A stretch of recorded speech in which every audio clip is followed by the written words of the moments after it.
Bons dias a todas e a todos. Muito obrigado pelo convite para estar hoje aqui e partilhar algumas ideias convosco sobre a nova ordem económica mundial ou aquilo que é mais o tópico da minha intervenção, a economia, em particular a economia portuguesa, na encruzilhada dos choques externos. Nós estamos, de facto, num momento de desafios, muitos desafios, desafios que se cruzam e que se sobrepõem.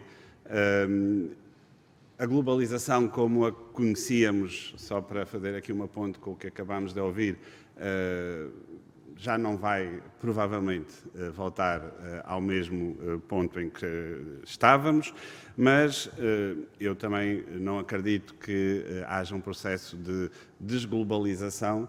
Antes, acredito que consigamos reglobalizar aquilo que é a nossa economia, que são as nossas economias, as nossas sociedades, de uma forma necessariamente mais inclusiva, em que a partilha também é um conceito que operacionalizamos, e eu acho que também é nesse sentido que a economia portuguesa e a sociedade portuguesa se deve colocar, e é uma visão, se quiserem, de mais longo prazo, não dos desafios que hoje vemos crescer à nossa volta, mas que é seguramente nesse contexto que tudo isto se vai passar.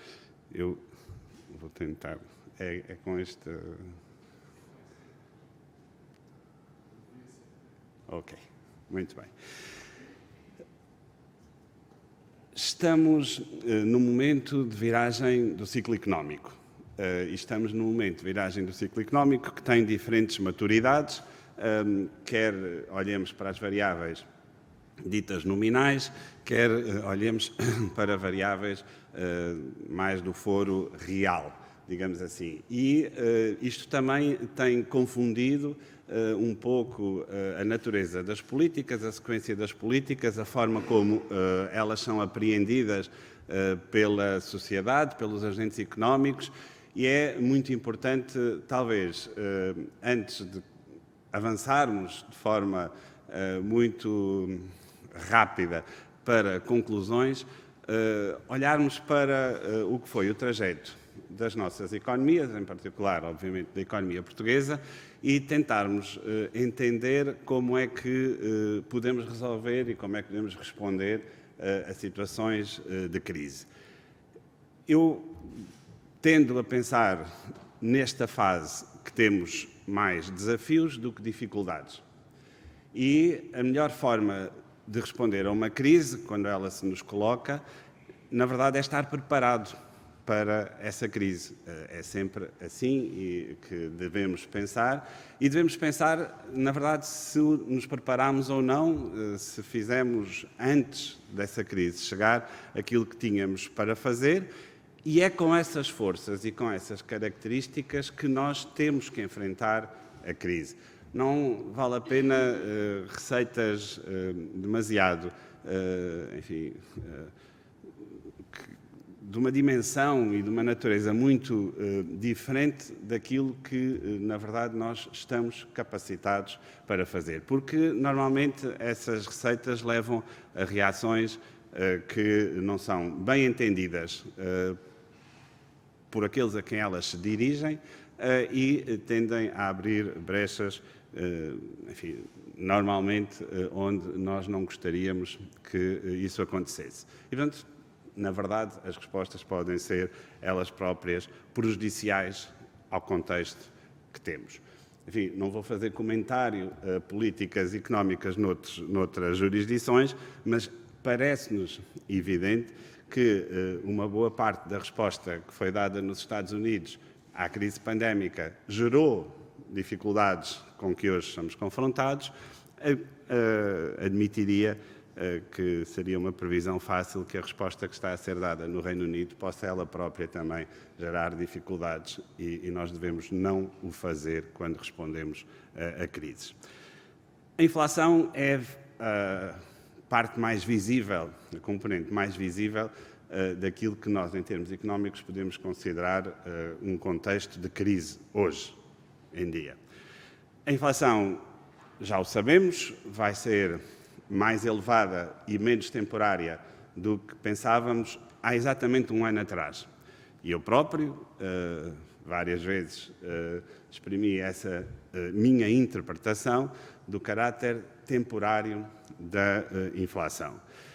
E ela demonstrou não ser tão temporária, não porque estamos ainda perante os choques que originaram os primeiros indícios de inflação, os primeiros sinais de inflação, mas precisamente porque estamos perante uma sucessão sobreposta de choques que têm vindo a alterar, enfim, o contexto em que os preços evoluem nas nossas economias de forma muito significativa. A verdade é que esses choques estão aí. Obviamente, eles incidem muito hoje em dia nas consequências que a guerra que existe na Ucrânia tem sobre as nossas economias, sobre os preços energéticos, que também em consequência desses eventos se estendeu aos bens alimentares e matérias-primas e àquilo que é o contexto mais ou menos pós-pandémico de restrições na oferta, incluindo aqui também, por exemplo, a política de Covid-0 da China. Tudo isto são fatores exógenos, na verdade, ao funcionamento das nossas economias, em particular da portuguesa, mas é evidente que têm um impacto muito significativo sobre os preços. E isso revela-se naquilo que são as previsões que o Banco de Portugal, tal como muitas outras instituições e outros bancos centrais na área do euro e não só, têm vindo a fazer e que cada vez que divulgamos projeções para a inflação, até este momento, tem um padrão e esse padrão vão ser revistas em alta.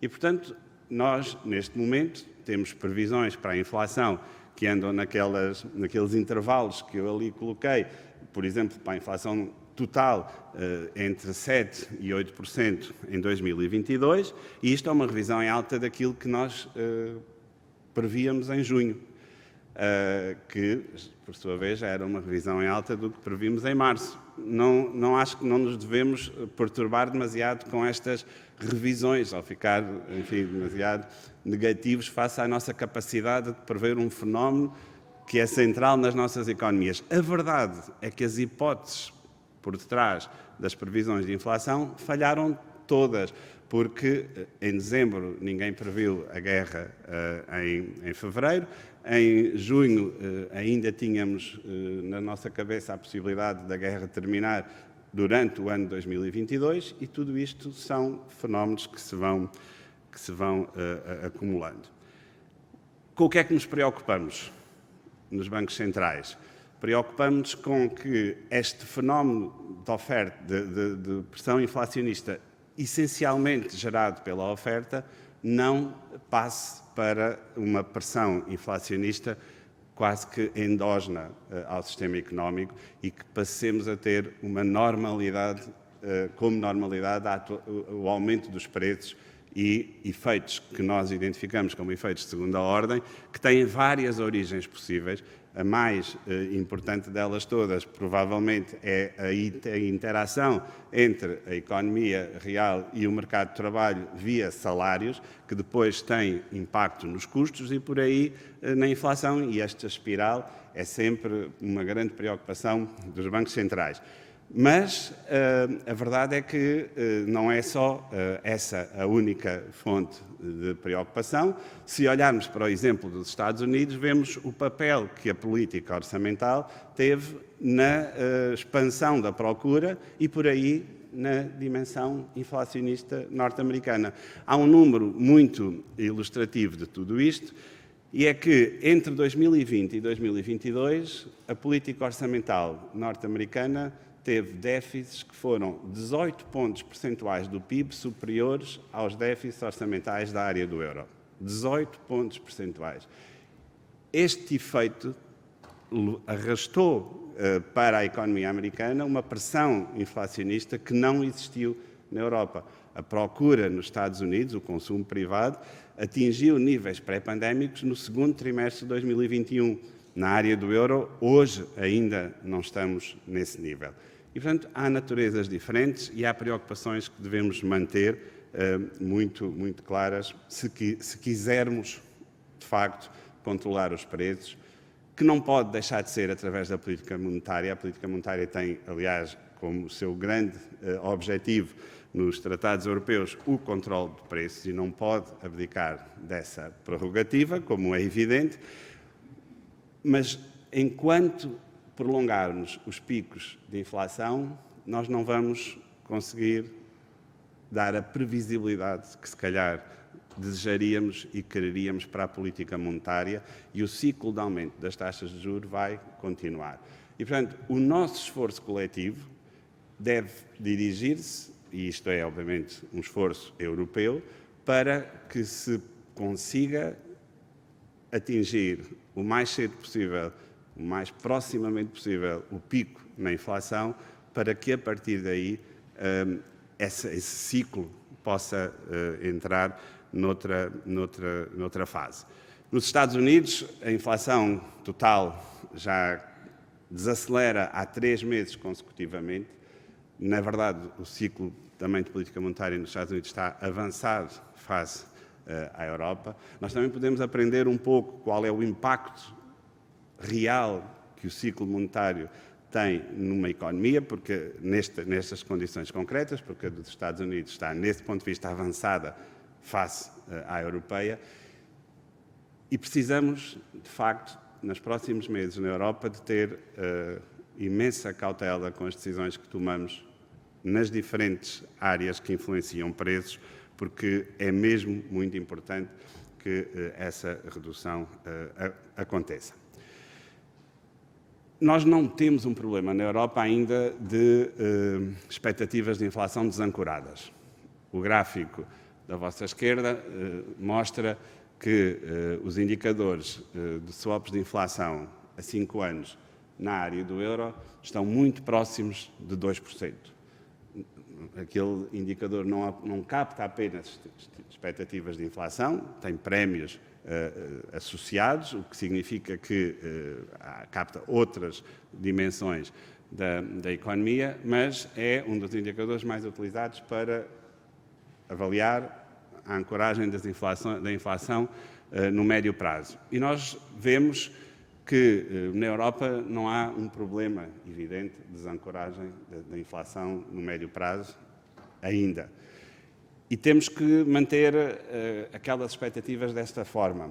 E o Banco Central Europeu tem, obviamente, como grande objetivo, porque o Banco Central Europeu não tem como objetivo que a taxa de inflação seja 2% em cada período do tempo, mas que seja 2% no médio prazo. E é esse médio prazo que é o nosso objetivo e é nesse sentido que a política monetária hoje evolui da forma como tem evoluído. Não há desancoragem, mas isto é algo que requer uma monitorização continuada. Em todas as economias, aquilo que tem sido o maior pilar da parte real da economia, eu vou passar agora para a parte real, é o mercado de trabalho. É verdade nos Estados Unidos, o tal país que está avançado face ao ciclo económico da área do euro, mas também tem sido verdade na Europa e, em particular, em Portugal. Nós temos os dados da Segurança Social, os últimos que são conhecidos, o emprego por conta de outrem, reportado à Segurança Social, a crescer 6%, o salário médio declarado a crescer 4%, o que significa que a massa salarial em Portugal, no último ano, cresceu 10%. 10% é mais do que a inflação. Portanto, a massa salarial real em Portugal não caiu. Daqueles que percebem um pouco mais de macroeconomia, ficam logo com a conclusão de que, quando o emprego cresce 6%, se o salário médio está a crescer 4%, significa que a distribuição de salários está a dirigir-se para valores mais elevados, a taxas muito superiores a 4%. Porque o efeito de composição de um crescimento do emprego de 6% puxa o salário médio para baixo. O que significa que não me espantaria que os salários daqueles que mantêm os empregos, ou melhor ainda, para eles, daqueles que conseguiram novos empregos em Portugal no último ano, estejam a crescer 7, 8, 9, 10, 11%.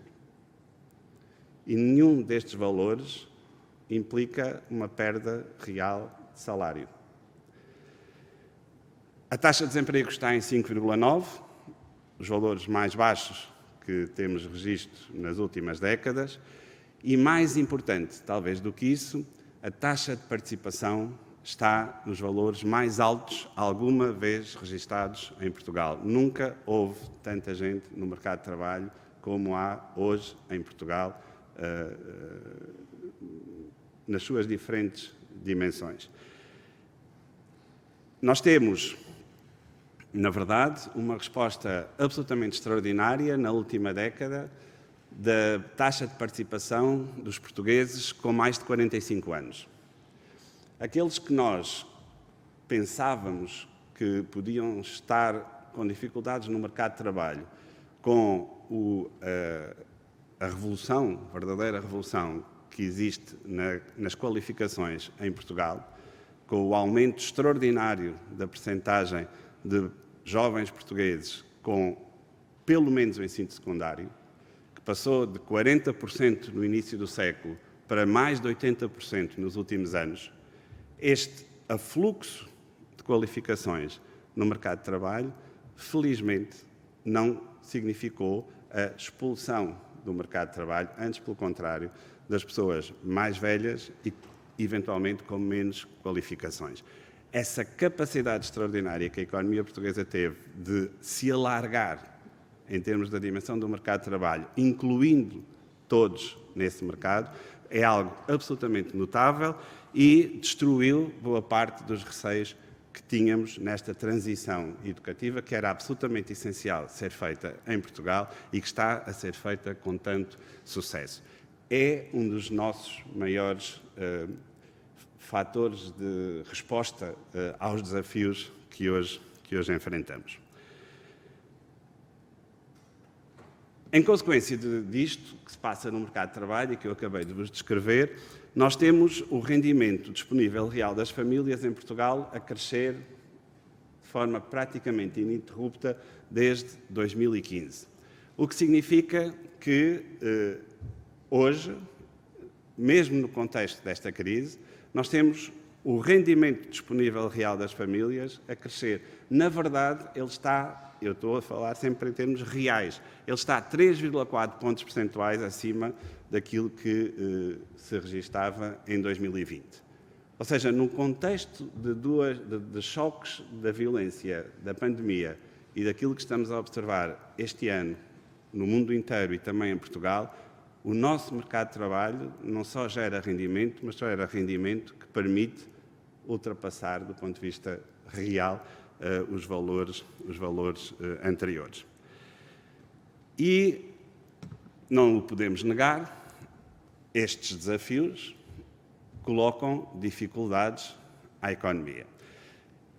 Há sinais evidentes de desaceleração da economia portuguesa ao longo do ano.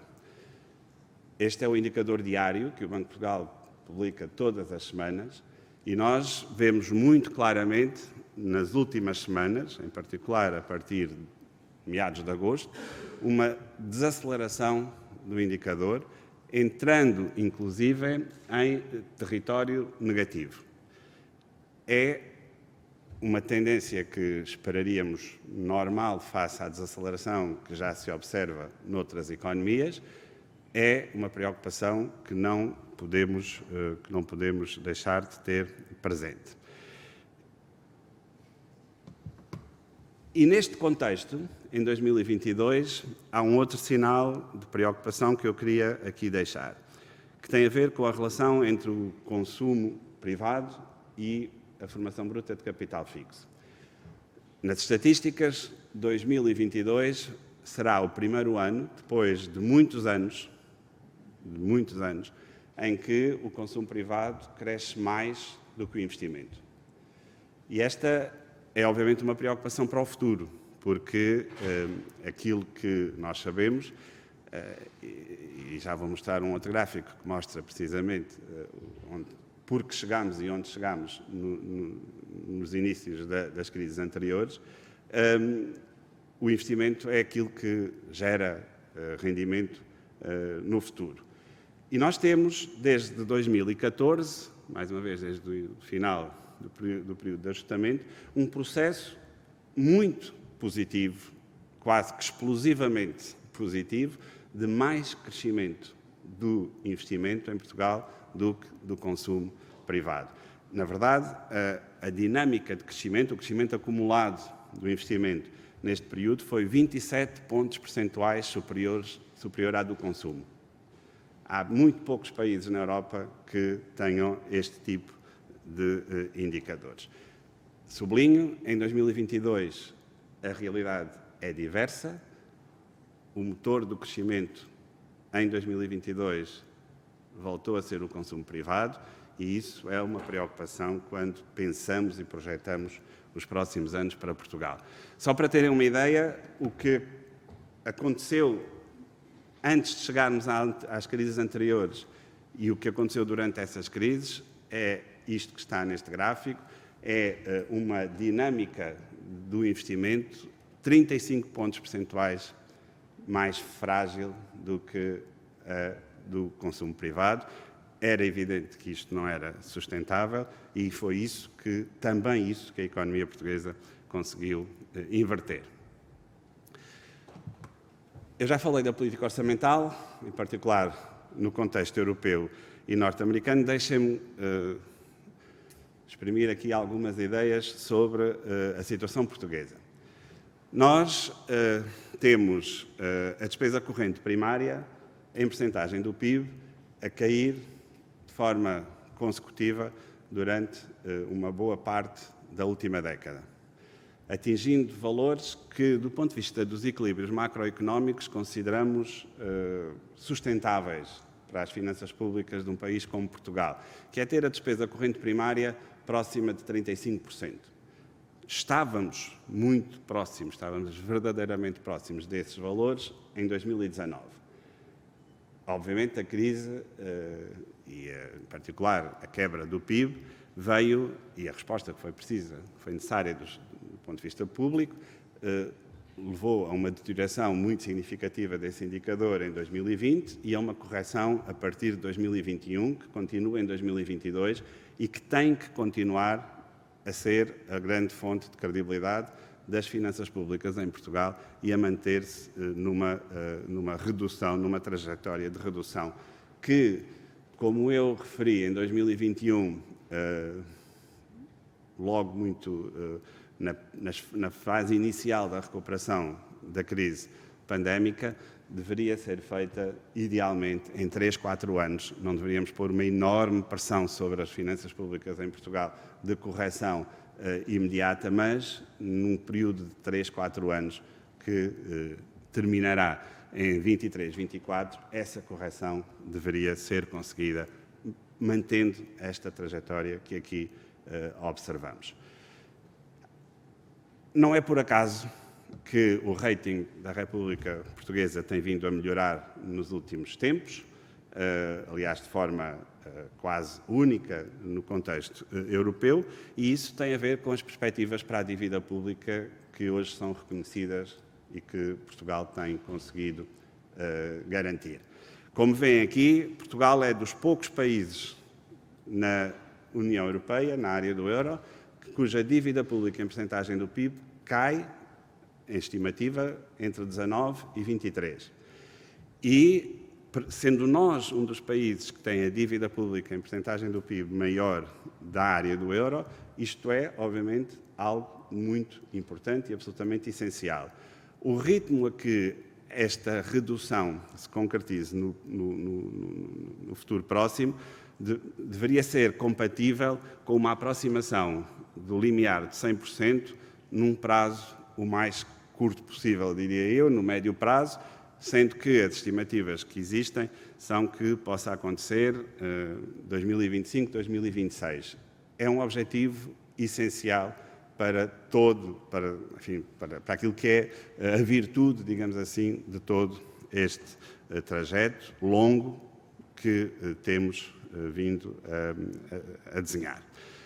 Preocupações, em particular no debate que todos temos que fazer em torno das contas públicas. A primeira é a despesa com saúde. Nós temos uma despesa com saúde que cresceu desde 2015 47%.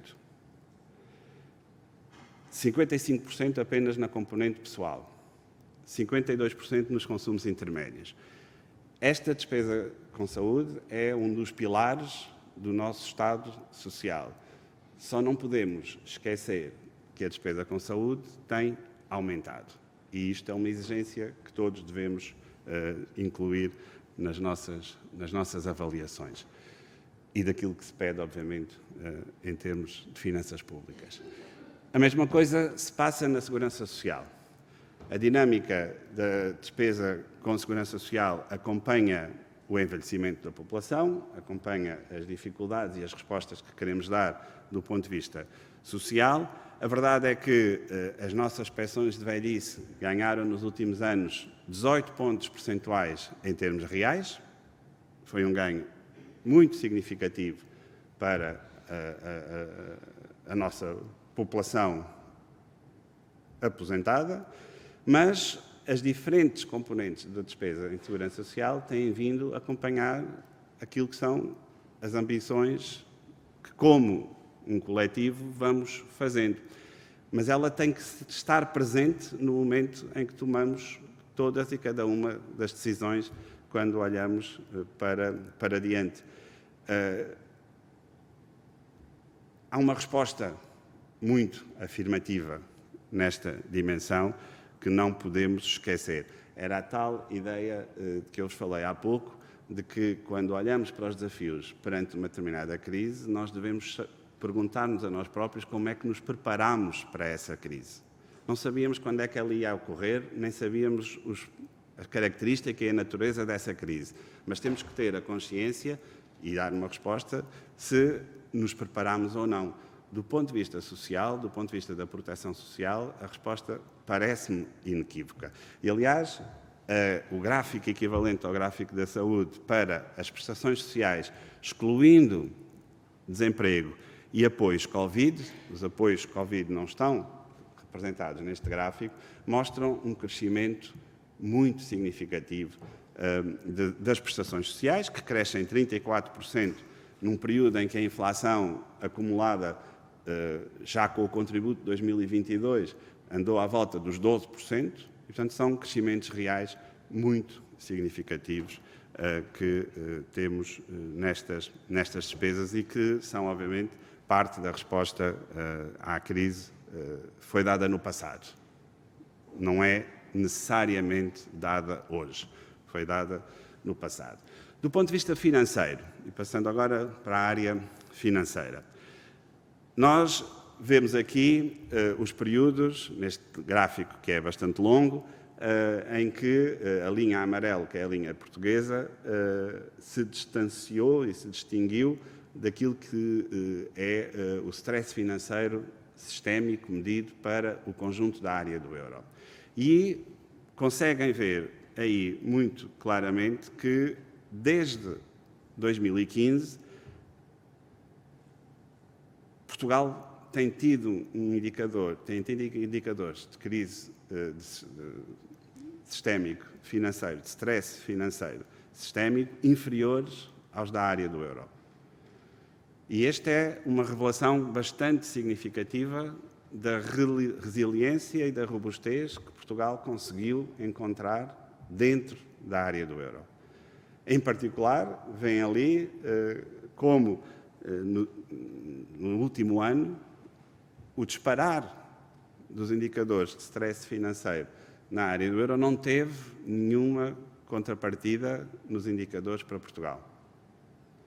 E, portanto, isto é, mais uma vez, o resultado de a resposta que temos que dar à crise, começámos a dá-la antes da crise. Se não isto que estão a ver neste gráfico, não estaria a acontecer. E isso foi verdade em 2022. Foi verdade durante a crise italiana de 18-19, em que, mais uma vez, a curva a amarelo não acompanha a evolução da curva a azul, e é a demonstração, enfim, da consistência das respostas que temos dado.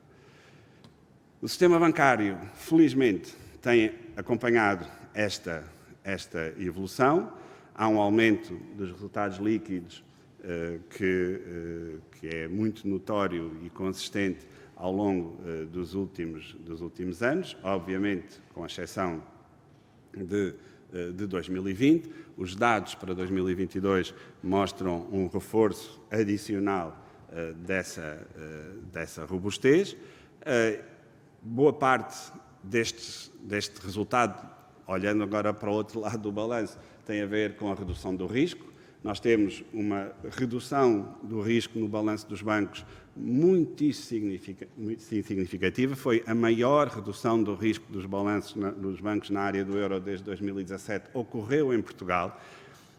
A linha que ali está é a linha de 5%, que equivale para a avaliação do risco bancário mais ou menos como os 3% para o saldo orçamental no Tratado de Maastricht, e Portugal não só está abaixo desse patamar de 5%, que se vocês forem ler todos os documentos europeus da última década, marcam como 5% um sistema bancário que está capaz de acompanhar as medidas de partilha de risco na Europa, e outro sobre o qual temos dúvidas, que é sempre que estamos acima de 5%.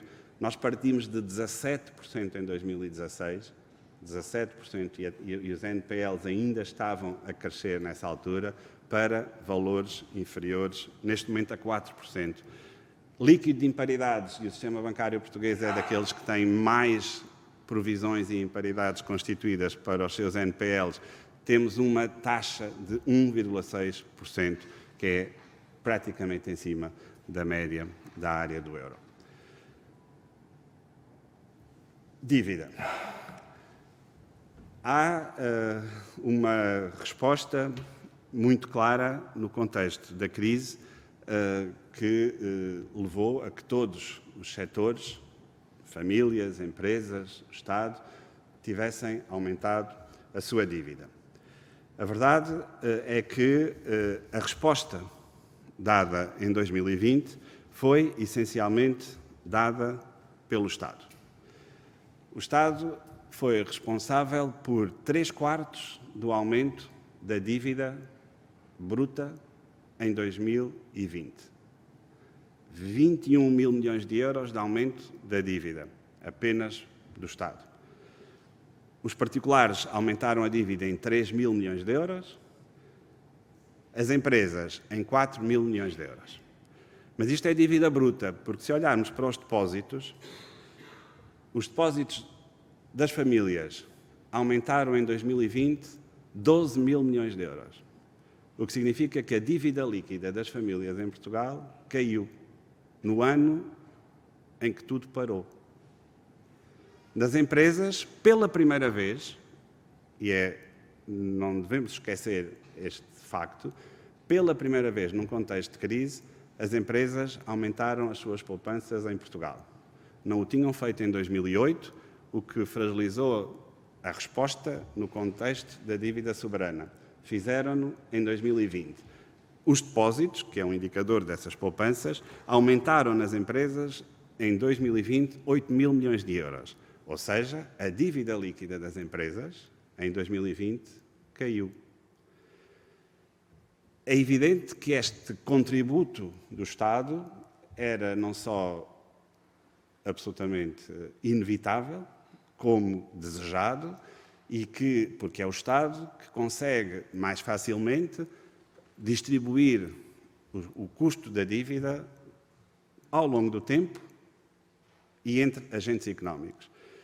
Mas o facto dessa resposta ter sido dada significa que nós ficámos também, nesta altura, melhor preparados para aquilo que vinha a seguir, que ninguém sabia o que é que era. E a verdade é que, quando chegamos a 2022, nós temos empresas mais protegidas do ponto de vista financeiro, famílias mais protegidas do ponto de vista financeiro, mas temos que cuidar das mesmas capacidades que o Estado deve manter para dar essas respostas. E, portanto, a resposta não pode deixar de ser considerada no seu todo. Se olharmos apenas para um setor e quisermos que esse setor resolva uma destas crises potenciais que temos connosco, ele não o vai conseguir fazer. E a verdade é que nós temos hoje as famílias com menos dívida do que tínhamos em 2009, menos 31 pontos percentuais de peso no PIB da dívida das famílias. São, aliás, o único setor que tem, do ponto de vista absoluto, menos dívida hoje do que tinha em 2009, menos 15 mil milhões de euros. Isto tudo é nominal. As sociedades não financeiras também têm o seu endividamento muitíssimo mais reduzido hoje do que tinham em percentagem do PIB do que tinham em 2009, ao contrário do Estado, que tem mais 117 mil milhões de euros de dívida hoje do que tinha em 2009. Por isso, quando nós ouvimos falar em folgas orçamentais, devemos nos perguntar exatamente o que é que estamos a falar. Porque o Estado, e de forma, eu vou dizer, exemplar, aqui e na Europa, deu a resposta que tinha que dar à crise de 2020. Mas nós não podemos pedir sempre a mesma resposta perante as mesmas circunstâncias. E temos que pensar naquilo que fizemos, e volto a este mote, antes da crise, para poder responder à crise.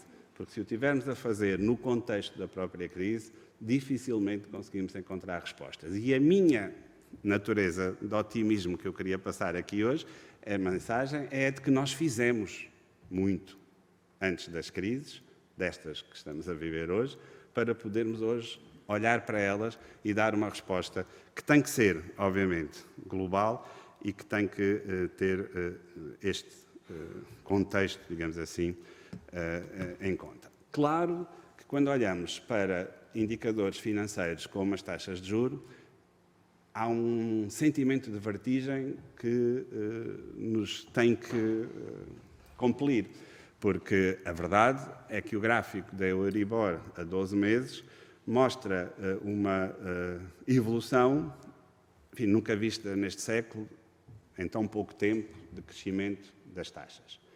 Também é verdade que nós partimos de um período, talvez do ponto de vista económico demasiado longo, de taxas de juros negativas, que não eram sustentáveis de um ponto de vista, enfim, de médio e longo prazo. Mas esta correção é muito abrupta e nós devemos olhar para ela com a atenção que ela merece. Em particular, quando somos confrontados com, enfim, o debate sobre, por exemplo, o impacto imediato que esta evolução tem no crédito à habitação. Mas agora, alguns números sobre crédito à habitação. A mediana da prestação em julho de 2022 do crédito à habitação é 250 euros. Quer isto dizer que metade das prestações à habitação são de valor inferior, de crédito à habitação, são inferior a 250 euros. Na verdade, 10% dessas prestações são de valor inferior a 106 euros. E apenas 10% do 1,5 milhão, mais ou menos, de créditos à habitação que há em Portugal, apenas 10% são de valor superior a 472 euros. O impacto das taxas de juros é fácil perceber, vai ser maior ou menor, consoante a proporção de capital que ainda está em dívida. E, portanto, nos créditos mais recentes, esse impacto vai ser maior. Nos créditos mais antigos, esse impacto vai ser menor. A verdade é que 10% dos nossos créditos à habitação vão ter um impacto da taxa de juro, estimada com os valores hoje da Euribor a julho de 2023, de 4 euros. Porquê? Porque têm um capital em dívida muito pequeno. É preciso olhar para esta realidade que esta distribuição nos dá para podermos avaliar o que fazer, a urgência do que temos para fazer e onde estamos verdadeiramente nesta resposta. Se compararmos com 2009, um ano em que ninguém quer voltar, não é um convite, nós tínhamos, em março de 2009, a média dos créditos à habitação de 363 euros. Em termos reais, isso equivale hoje a ter 217 euros de crédito à habitação, de prestação do crédito à habitação. Ou seja, estamos a falar que em termos corrigidos pela evolução do rendimento disponível, é uma prestação que é 60% daquela que existia em 2009. 60%. Porque o rendimento disponível cresceu da forma como eu vos mostrei há pouco. Esta realidade leva-nos a ter que provavelmente voltar àquilo que os bancos centrais têm vindo a dizer da política orçamental, que é que ela deve ser temporária, deve ser focada e deve ser atempada, ou seja, deve agir nos momentos exatos. Conseguimos em 2020, a nível europeu, um quadro bastante feliz de cooperação entre a política orçamental e a política monetária. Esse quadro não está necessariamente criado hoje, infelizmente na Europa, para as respostas da política monetária e da política orçamental. Em qualquer dimensão da política económica, as medidas procíclicas devem ser evitadas. Elas só geram dificuldade mais adiante quando, perante outras circunstâncias, tivermos que manter prociclicalidade na política económica. E, portanto, quando olharmos para estes dados todos que eu aqui hoje partilhei convosco, o apelo que eu fazia também, porque isto é algo que nos preocupa do lado da política monetária, é que estas dimensões de política não tenham uma atuação procíclica, não se anulem umas às outras e se consiga, a nível europeu, um contexto de coordenação entre as políticas que nos permitam sair do momento desafiante, que se pode tornar difícil, em que vivemos. Quer os números do mercado de trabalho, quer os números da atividade económica, que colocam Portugal numa posição altamente privilegiada a nível europeu, devem fazer parte dessa resposta e tudo o que fizemos até hoje para chegar aqui com os níveis de resiliência e de stress financeiro que eu vos aqui apresentei, devem também fazer parte da equação. Muito obrigado e obrigado pela vossa participação.